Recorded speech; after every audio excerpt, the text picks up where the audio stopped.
हम बात कर रहे थे अनबेंट कर्व की। ठीक है, कार जो है वो सर्कुलर पाथ में मूव कर रही है, और उस due to the force of friction, static friction between the tyres and the road. ठीक है, उस फ्रिक्शन की वजह से क्या हो रहा है कि उसको सेंट्रीपिटल फोर्स मिल रही है, जो उसको सर्कुलर ट्रैक के ऊपर रख रही है। ठीक है, इसको स्किड करने से रोक रही है। अच्छा, अब अगर हम इस कार को जो है वो एक इसकी हम फ्री बॉडी डायग्राम बनाते हैं। इस कार को हमने एक डॉट से प्रेजेंट किया। ठीक है, और उसके हमने एक्स और वाई वाई कोऑर्डिनेट जो है वो हमने डिफाइन की। हॉरिजॉन्टल एक्सिस जो है वो एक्स कह दिया, और वर्टिकल एक्सिस को हमने वाई कह दिया। ठीक है, तो हमें पता है कि इस वक्त जो कार है उसके ऊपर अर्थ जो है वो फोर्स लगा रही, दोनों डायरेक्शन में इसको खींच रही, विच इज इट्स वेट। ठीक है, W=mg। तो अभी इस वक्त जो कार है उसके ऊपर जो फोर्स लग रही है वो कौन सी है? वेट है, जो कि अर्थ जो है वो उसकी तरफ खींच रही है। अब according to Newton third law of motion, एक यहाँ पे एक रिएक्शन फोर्स भी ऑब्वियसली होगी। ठीक है, वो रिएक्शन फोर्स कौन सी फोर्स कहलाती है? नॉर्मल फोर्स कहलाती है। वो रिएक्शन फोर्स बेसिकली किस वजह से होती है कि अगर कोई बॉडी किसी सरफेस के ऊपर रखी गई या दो सरफेसेस आपस में इन कांटेक्ट हैं, तो उनके रिएक्शन की वजह से, यानी कि अर्थ जो उनको पुल कर रही है, फिर उसके रिएक्शन की वजह से जो दूसरी जो रिएक्शन फोर्स जनरेट होती है उसको हम नॉर्मल फोर्स कहते हैं, which is perpendicular to the surface. ठीक है, तो यहाँ पे कार जो है वो उसकी, एक तो उसका वेट है जो डाउनवर्ड डायरेक्शन में है, और दूसरा एक रिएक्शन फोर्स है जो कि जो उसके रिएक्शन के तौर पे जनरेट हुई, which is called normal force. ठीक है, अब ये जो आप देख रहे हैं वर्टिकल एक्सिस के ऊपर, यहाँ पे दो फोर्सेस हैं, यानी कि टोटल फोर्सेस कौन सी हैं? नॉर्मल फोर्स है और वेट है। नॉर्मल फोर्स जो है वो कौन सी डायरेक्शन में है? अपवर्ड डायरेक्शन में है। ठीक है, और जो वेट है वो डाउनवर्ड डायरेक्शन में, इसलिए हमने इसके साथ नेगेटिव साइन लिया है। और चूंकि वर्टिकल एक्सिस के ऊपर कोई भी मूवमेंट नहीं है कार की, वो वर्टिकल डायरेक्शन में मूव नहीं कर रहा, कोई हाइट कवर नहीं कर रहा, तो इसलिए हमने कहा कि टोटल जो वर्टिकल फोर्स है वो क्या है? जीरो है। ठीक है, तो यहाँ से हम ना एफ एन की वैल्यू निकाल लेंगे। एफ एन यहीं पे रहेगा, एम जी दूसरी साइड पे चला जाएगा। सही है, और हमें पता है कि अब दूसरी तीसरी फोर्स कौन सी है? यहाँ पे फोर्स ऑफ फ्रिक्शन है, स्टैटिक फ्रिक्शन। वो कहाँ पर है, किस डायरेक्शन में? वो टायर और रोड के दरमियान की जो फ्रिक्शन है उसकी वजह से लग रही है। और वो क्या कर रही है? उसको इनवर्ट डायरेक्शन में, यानी कि इनवर्ट डायरेक्शन में ऐड कर रही है, और कार को सर्कुलर पाथ में रख रही है। ठीक है, तो उसकी डायरेक्शन बेसिकली किस तरफ है? इनवर्ड है। ठीक है, तो ये फोर्स ऑफ फ्रिक्शन जो है उसको हम लिखते हैं mu S equals, force of friction equals to mu S F N. ये म्यू एस क्या है? स्टैटिक फ्रिक्शन को का कोफिशिएंट है, यानी कोफिशिएंट ऑफ स्टैटिक फ्रिक्शन। ठीक है, इसकी कांस्टेंट वैल्यू होती है जो आपको न्यूमेरिकल्स में गिवन होगी। ठीक है, तो एफ एन जो है वो आपके पास क्या है? नॉर्मल फोर्स है। तो ये स्टैटिक फ्रिक्शन जो है वो किस तरफ एक्ट कर रही है? ड्यू टू इनवर्ट डायरेक्शन, यानी कि जो सर्कुलर पाथ है उसके इनवर्ट डायरेक्शन में मूव कर रही है, तो ये अलोंग एक्स एक्सिस एक्ट करती हुई आपको नजर आ रही है। ठीक है, तो ये आपके पास है म्यू एस की वजह से। अच्छा, तो अलोंग दी एक्स एक्सिस जो फोर्स है वो बेसिकली, चूंकि उसकी डायरेक्शन मूव को डायरेक्शन चेंज करा रही है, टोटल फोर्स कौन सी है? खाली फ्रिक्शनल फोर्स है जो कार को सर्कुलर पाथ में मूव करा रही है उसके ऊपर। तो हम ये कह सकते हैं कि basically it is the centripetal force which is changing the direction of car. ठीक है, तो इसको हमने कह दिया mv² अपॉन आर। जब हम इक्वेशन 1 और 2 को कंपेयर करेंगे, तो हम ये कह सकते हैं कि जो म्यू एस एफ एन है वो इक्वल्स टू है mv² अपॉन आर के। और ये जो एफ एन है वो हमने पहले निकाला था एम जी। ठीक है, तो जब हम एफ एन की जगह पे जब हम एम जी पुट करेंगे, तो हमारे पास इक्वेशन आ गई। ये जो मास है ये दोनों साइड के ऊपर है, दोनों साइड पे मल्टीप्लाई हो रहा है, तो बेसिकली ये दोनों मासेस जो है वो आपस में क्या हो जाएंगे? कैंसिल हो जाएंगे। ठीक है, ये वाला मास भी कैंसिल हो जाएगा, और ये वाला मास भी क्या हो जाएगा? कैंसिल हो जाएगा। ये भी दोनों मासेस कैंसिल हो जाएंगे, तो आपके पास जो है वो वेलोसिटी की इक्वेशन क्या आ जाएगी? वेलोसिटी की इक्वेशन आएगी, क्योंकि उसके पर स्क्वायर लगा हुआ है, तो हम हाँ, आर को दूसरी साइड पे ले जाएंगे, मल्टीप्लाई हो जाएगा, म्यू एस जी आर बन जाएगा, चलो स्क्वायर रूट लेंगे तो आपके पास ये इक्वेशन आ गई। ये क्या है भाई? This is the maximum velocity which can be attain by the vehicle without skidding. ये वो मैक्सिमम वेलोसिटी है जो कि without skidding, without slipping car जो है वो अटेन कर सकती है। और आप देखें, it is the independent of mass. ये क्या है? मास से इंडिपेंडेंट है, यानी कार का मास उसके ऊपर, कार के मास के ऊपर ये मैक्सिमम वेलोसिटी डिपेंड नहीं कर रही। यानी इसका मतलब है कि ये रोड की अपनी प्रॉपर्टी है, उस ट्रैक की अपनी प्रॉपर्टी है, तो उस ट्रैक के ऊपर जितनी भी व्हीकल्स होंगी वो मैक्सिमम यही वाली वेलोसिटी अटेन कर सकती है। अगर कोई व्हीकल, चाहे वो ट्रक हो, साइकिल हो या कार हो, अगर वो उस वेलोसिटी से एक्सीड करेगा तो वो स्लिप हो जाएगा। ठीक है, फ्रिक्शन जो है वो सफिशिएंट नहीं होगी इसको ट्रैक पे रखने के लिए। ठीक है, तो अब हम जो हम हमारा जो टॉपिक है नेक्स्ट, उसकी तरफ चलते हैं। अब जो हमारा टॉपिक है वो है बैंड कर्व की। ठीक है, बैंड कर्व क्या होता है भाई? ये आपको पिक्चर में नजर आ रहा है कि एक स्लोपी सा ट्रैक आपको गिवन है। ठीक है, इंक्लाइन प्लेन सा ट्रैक गिवन है, और उसके ऊपर जो है वो कार मूव कर रही है। ठीक है, अच्छा, ये बेसिकली बैंड कर्व कहलाता है, जिसके जो आउटर एजेस जो है वो इंक्लाइंड पे होते हैं, यानी कोई एंगल बना रहे होते हैं हॉरिजॉन्टल ग्राउंड के साथ। ठीक है, बैंड कर्व क्या होता है? जो मैंने आपको बताया, टिल्टेड या इंक्लाइंड ट्रैक होता है, और उसका आउटर एज जो होता है वो हायर होता है बनस्बत इनर एज के। ये डिजाइन बेसिकली क्यों रखा जाता है? ये जो है वो व्हीकल्स को प्रिवेंट करता है कि मतलब उनकी मैक्सिमम वेलोसिटी जो अभी हमने निकाली ना, जो उनको कर्व पाथ में मूव करा रही है, उस मैक्सिमम वेलोसिटी को इंक्रीज करता है। मतलब उसकी उसकी मतलब वो, अगर फॉर एग्जांपल कोई वेदर कंडीशन ऐसी है, जैसे अभी मैंने बताया आपको कि रेन है या स्नोफॉल, किसी की वजह से भी स्लिपरी कंडीशन आ रही है, तो उसकी वजह से अगर कार के बैंक अनबैंड ट्रैक के ऊपर, यानी फ्लैट ट्रैक के ऊपर स्लिप होने के चांसेस हैं, तो बैंड कर्व के ऊपर उसके स्लिप होने के चांसेस जो है वो निस्बतन कम होंगे। तो इसमें बेसिकली क्या होता है कि आपके पास कौन कौन सी फोर्सेस जो है वो बैंड कर्व के ऊपर अप्लाई हो रही होती हैं वो हम देखते हैं। तो बेसिकली आपके पास आप देखें कि ये मतलब कार है, और ये जो बैंड कर्व है ये एक एंगल बना रहा है, जिस एंगल पे ये आउटर एज उसका बना रहा है वो थीटा है।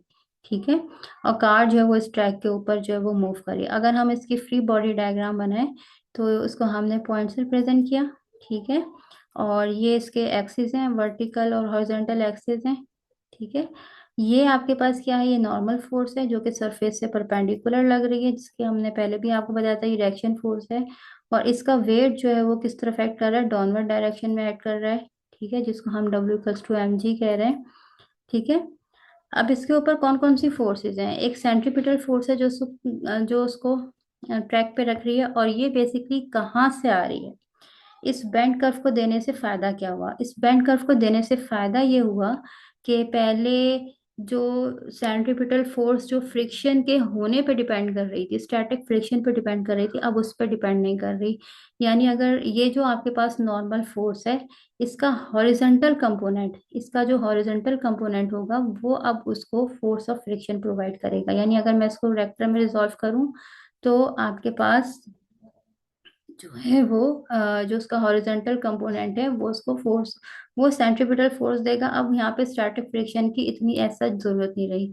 तो नो फ्रिक्शन के ऊपर भी, मतलब अगर हम कोई नो फ्रिक्शन वाला केस भी कंसीडर करें तो ये सुफिशिएंट है, इसका जो हॉरिजॉन्टल कंपोनेंट है उसको एक सर्कुलर ट्रैक में रखने के लिए। ठीक है, तो ये एक सेफ्टी प्रिकॉशंस के तौर पे जो है वो यूज किया जाता है। अच्छा, एक नॉर्मल फोर्स है जो कि रोड के परपेंडिकुलर एक्ट कर रही है, ग्रेविटेशनल फोर्स है जो कि डाउनवर्ड एक्ट कर रही है। ठीक है, और अगर हम इसके कंपोनेंट्स ड्रॉ करते हैं तो आप देखें कि यहाँ पे ये वाला जो हमने परपेंडिकुलर ड्रॉ किया था, ये जो नॉर्मल फोर्स था, ये परपेंडिकुलर है इस वाली इंक्लाइंड सरफेस के। ठीक है, और दूसरा कंपोनेंट कौन सा? ये वाला जो कंपोनेंट है वर्टिकल, वो जो है वो इस वाली सरफेस, इस वाली लाइन के परपेंडिकुलर है। तो इनके दरमियान जो एंगल बन रहा होगा वो दोनों का क्या होगा? सेम होगा। जो दो साइड्स आपस में परपेंडिकुलर हैं उनके दरमियान का एंगल ऑब्वियसली बराबर होगा। तो अगर ये थीटा है तो ये भी थीटा होगा। तो जब हम वेक्टर कंपोनेंट में सॉल्व करेंगे तो यहाँ पे आपके पास इसका जो वाई कंपोनेंट आया है वो है एफ एन कॉस थीटा, और दूसरा जो हॉरिजॉन्टल कंपोनेंट जो हम इसका ड्रॉ करेंगे वो है आपके पास एफ एन साइन थीटा। ठीक है, पता है ना कि जिस एक्सिस के साथ एंगल बना रहा होता है उसको हम कॉस थीटा वाला कंपोनेंट लिखते हैं। कॉस थीटा आता है cos theta equals to base upon hypotenuse. तो ये उसकी क्या बन जाती है, बेस बन गई, क्योंकि ये बेस है तो इसलिए हमने यहाँ पे कॉस का रेशियो लिखा है। अच्छा जी, अब यहाँ पे जो इसका हॉरिजॉन्टल कंपोनेंट है दिस, ये क्या कर रहा है, ये बेसिकली उसको सर्कुलर पाथ में मूव करा रहा है। यानी अब स्टैटिक फ्रिक्शन नहीं मूव करा रही, अब जो है ये नॉर्मल फोर्स का जो ये वाला कंपोनेंट है ये इसको सर्कुलर पाथ के अंदर मूव करा रहा है। ठीक है। अच्छा जी, अब अगर हम इसकी बात करें वर्टिकल एक्सिस की, तो आप वर्टिकल एक्सिस के ऊपर देखें, अगेन हमारे पास दो फोर्सेस हैं, वर्टिकल एक्सिस के ऊपर कोई भी मोशन नहीं है। यानी F N cos theta minus M G equals to zero. Total net force जो है वो यहाँ पे क्या है, जीरो है, क्योंकि वर्टिकल एक्सिस के ऊपर कोई भी मोशन ऑब्जर्व नहीं हो रही। ठीक है, तो हम ये कह सकते हैं F N cos theta equals to M G, इसको इक्वेशन नंबर 1 कह दिया। एम जी साइन थीटा वो फोर्स है जो कि उसको सर्कुलर पाथ में मूव करा रही है। ठीक है, इनवर्ट डायरेक्शन, इनवर्ट इनवर्ट उसकी डायरेक्शन है। ठीक है, और वो उसको सर्कुलर पाथ में मूव करा रही है। तो basically F N sine theta is the centripetal force, यानी F N sine theta equals to M V square upon R. This is the equation number 2।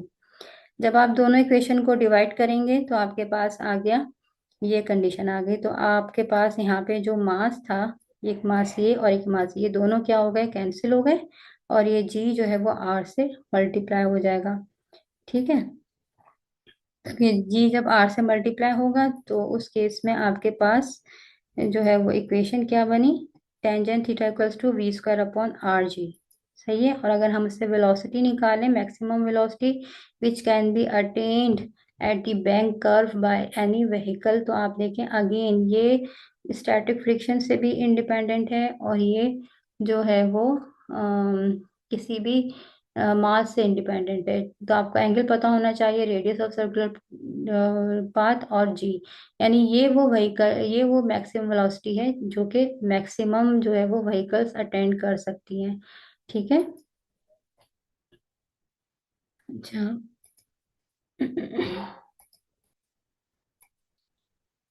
अच्छा, अब आपको एक चीज याद रखनी है, वो ये कि जितने भी बेन कर्व होते हैं उसमें एक स्पीड होती है जिसके ऊपर पूरी की पूरी सेंट्रीपिटल फोर्स जो है वो हॉरिजॉन्टल कंपोनेंट प्रोवाइड करता है नॉर्मल फोर्स का, और उसमें कोई फ्रिक्शन इम्पैक्ट नहीं होती, जो अभी हमने पिछली डेरिवेशन में निकाला है। ठीक है, अगर जो है वो बेन कर्व में फ्रिक्शन इन्वॉल्व है, यानी अगर वहां पे फ्रिक्शन इन्वॉल्व करते हैं, तो वो जो डायरेक्शन ऑफ फ्रिक्शन जो है वो सर्कमटेंसेस के ऊपर डिपेंड करेगी। यानी अगर स्लो मूविंग कार है, स्लो मूविंग कार जो है वो नॉर्मली थोड़ी सी इनवर्ड डायरेक्शन की तरफ मूव करेगी, यानी थोड़ी सी डाउनवर्ड डायरेक्शन में स्लिप होगी, वो इंक्लाइन होने की कोशिश करेगी, यानी अंदर की तरफ जाने की कोशिश करेगी स्लो मूविंग कार जो होगी। तो फ्रिक्शन क्या करेगी, फ्रिक्शन क्या होती है, opposition to the motion of the object, उसकी अपोजिशन। तो स्लो मूविंग कार जो है वो कोशिश कर रही है इनवर्ड डायरेक्शन में मूव होने की तरफ जाने की कोशिश कर रही है। तो स्टैटिक फ्रिक्शन क्या होगी उस वक्त, आउटवर्ड डायरेक्शन में होगी, यानी कि इंक्लाइन अप डायरेक्शन में होगी।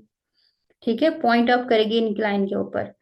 सही है, आउटवर्ड डायरेक्शन में होगी। इसी तरीके से अगर कोई फास्ट मूविंग कार है, वो बैंड कर्व के आउटर एज की तरफ मूव करने की कोशिश कर रहा होगा। ठीक है, वो स्किड करने की कोशिश कर रहा होगा आउटवर्ड डायरेक्शन में। ठीक है, उस केस के अंदर जो स्टैटिक फ्रिक्शन होगी वो अंदर की तरफ पॉइंट करोगी, यानी उसकी अपोजिट डायरेक्शन में पॉइंट कर रही होगी। तो जो फ्रिक्शन है वो हमेशा वेलोसिटी के मैक्सिमम, हमेशा जो भी वेलोसिटी होगी, मतलब जिस तरफ भी कार मूव करने की कोशिश कर रही है उसके अपोजिट डायरेक्शन में एक्ट कर रही होगी। ठीक है। अच्छा, जो ये वेलोसिटी होती है उसको हम नॉर्मली इस तरीके से लिख रहे होते हैं, अगर हम स्टैटिक फ्रिक्शन को कंसीडर करें तो उस केस में जो वेलोसिटी है वो हम इसको इस तरह से, R is the radius of circular path, G is the constant, gravitational constant, and theta is the bend curve, and mu is the static coefficient. ठीक है, और इसी से अगर आप देखें कि इस इक्वेशन को अगर आप देखें कि अगर यही इक्वेशन, अगर ये इक्वेशन सही है तो इसे ट्रू होना चाहिए अनबैंक्ड के लिए भी। अनबैंक्ड मतलब कोई स्लोप नहीं है, थीटा जीरो है, उसके लिए भी जीरो, उसके लिए भी फुलफिल होना चाहिए, और उसको विदाउट फ्रिक्शन वाला केस जो अभी हमने देखा है उसके लिए भी फुलफिल होना चाहिए। तो उसको हम करके देखते हैं। पहले हम अनबेंड को देते हैं। अनबेंड टर्न जो है उसमें स्लोप जो है वो जीरो होगा, यानी कोई एंगल नहीं होगा। तो जितने भी थीटा थे वहां पे हमने जीरो पुट कर दिया। Sine theta, sine zero zero होता है, कॉस जीरो वन होता है। ठीक है, ये जो साइन जीरो है ये बेसिकली किसके इक्वल हो गया, जीरो के। ठीक है, और ये जो कॉस जीरो है ये बेसिकली वन के इक्वल होता है। ठीक है, और इसी तरीके से ये जो है वन के इक्वल हो गया, और साइन जीरो जो है वो जीरो के इक्वल हो गया, तो ये टर्म भी जीरो हो गई। तो यहाँ पे आपके पास आ गया वन अपॉन वन, यानी v equals to R G. और यहाँ पे खाली आपके पास क्या रह गया, म्यू एस, यानी यहाँ पे म्यू एस वाली क्वांटिटी हो गई, ये वाली म्यू एस वाली क्वांटिटी जीरो हो गई, और यहाँ पे तो म्यू एस था ही नहीं। तो आपके पास आ गया खाली रूट के अंदर जो है वो अगर आप इसको देखें तो ये आपके पास आ गया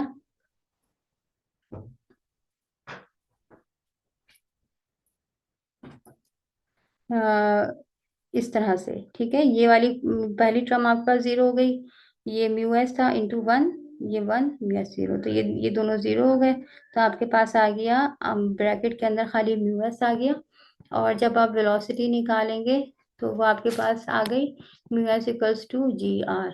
सही है, तो ये आपके पास जो है।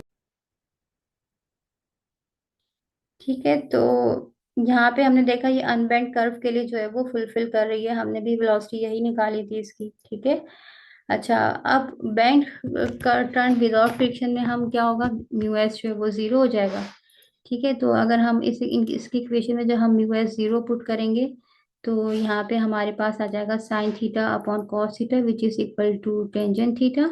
ठीक है, तो ये हमारे पास वही वाली इक्वेशन आ गई जो कि हमने अभी निकाली थी। ठीक है, तो इसका मतलब है कि जो इक्वेशन है वो फुली सेटिस्फाइड है।